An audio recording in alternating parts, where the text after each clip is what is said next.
With tag teams getting all of the attention and prices going through the roof, I wondered, what is the next big play in Pokemon? What should we be looking to invest in and where? So I usually start off my videos with some really affordable cards, but I thought I'd just go expensive first. My first pick on today's list is going to be the Charizard from Burning Shadows. We all know Burning Shadows had horrible print quality, and that Charizard from Burning Shadows took some impossible luck to pull. I was scrolling through Reddit today and people were claiming that this Rainbow Charizard was the hardest card to pull in the Sun and Moon era, which is a wild take, but take it or leave it. This card right here in a PSA 10 is going for around 3K. Yeah, I said it.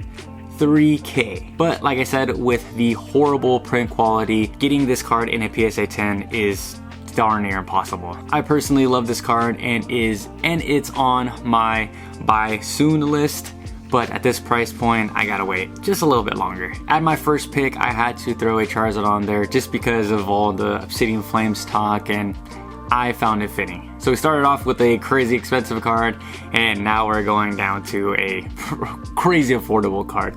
And the next card on today's list is going to be Leon. So this card does not have the crazy price tag that the Charizard has, but I still love this card just as much. From a collector's perspective, of course. This card comes from the very lackluster set Vivid Voltage, and I know this card is just a secret rare. But in my honest opinion, this card is beyond undervalued. You know, I absolutely love full art trainers, so I had to throw this one on today's list. Beautiful rainbow card, awesome trainer, and he's a trainer of a Charizard, so they go together. At right around $5, you can't go wrong picking up this card. Go get yourself a copy. Per opening hook stated, team ups are all the rage, and I guess I just had to throw a team up card at our number 3 spot. These two OGs have a very special place in my heart simply because they were my starter Pokemon growing up, and I absolutely love these two Pokemon. And that card is the Blastoise and a Piplup GX card from Cosmic Eclipse. At a market price at around $52, it's another card I'm looking to buy in the very near future. It's a rainbow, it's cheap, it's undervalued, and I don't know why Blastoise or Piplup get any love when it comes to Pokemon cards. On a side note, I'm hoping that we get another Blastoise card, maybe a Piplup card in Paradox Rift or Raging Surf or whatever the new set is called. That'd be awesome, but a man can dream, right? I am somewhat an older Pokemon collector and I absolutely love the Kanto region. So how could I leave off these two on today's list? I think in a Pokemon battle, these two would destroy anybody on this list. This card is going to be the Mew and Mewtwo GX from Unified Minds. I personally never got to open Unified Minds, and thinking back of all the sets I would love to open or just go back and appreciate, number 1 would definitely be Unified Minds and 2 would be Cosmic Eclipse. I understand why this card comes at a price point at around $187 because these two are major fan favorites, and with the team up aspect, it comes with that price tag. I do not see this card slowing down this year, to be completely honest, especially with all the team up hype and potential rainbow hype, maybe because of this video.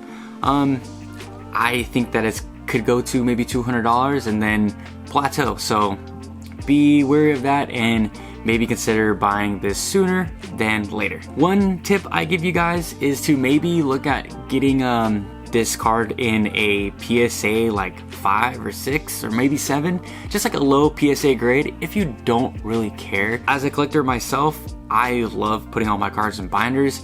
I've been buying low PSA cards just to crack slabs and throw them into binders because I really don't care. I personally don't need a 9 or a 10. I personally just want to own the cards, throw them into a binder, and yeah, love them from there. And another side tip is to maybe look at some of these cards in other languages like Japanese. A lot of these cards are more affordable in Japanese, so just scroll through eBay, check them out. This card is definitely a must own for any Pokemon lover and collector.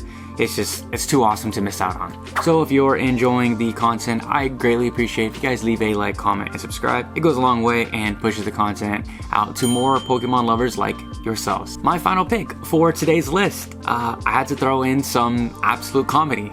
There's no other reason why this card needs to be on today's list besides that I think it's freaking hilarious. This is one of my favorite Pokemon of all time, and it's Whimsicott from Brilliant Stars. Whimsicott V-Star, to be more specific. If you look at this card, it low-key looks like he's jumping out of a plane, skydiving. I love looking at this card. I do own this card, and when I pulled it, I couldn't stop laughing. Brilliant Stars is by far the second best Sword and Shield set behind Evolving Skies, of course, with tons of beautiful alt arts and the awesome trainer gallery, as well as the dope rainbow cards that you're seeing today. Whimsicott is definitely a popular and lovable Pokemon, which I don't really understand why this has such a low price tag at $5. This gives you guys no excuses in a book to not go out and pick up this card today, right now. So that's going to be the video, everybody. Thanks for checking this one out with me. I absolutely love rainbow cards, and hopefully this video persuaded you guys to double back and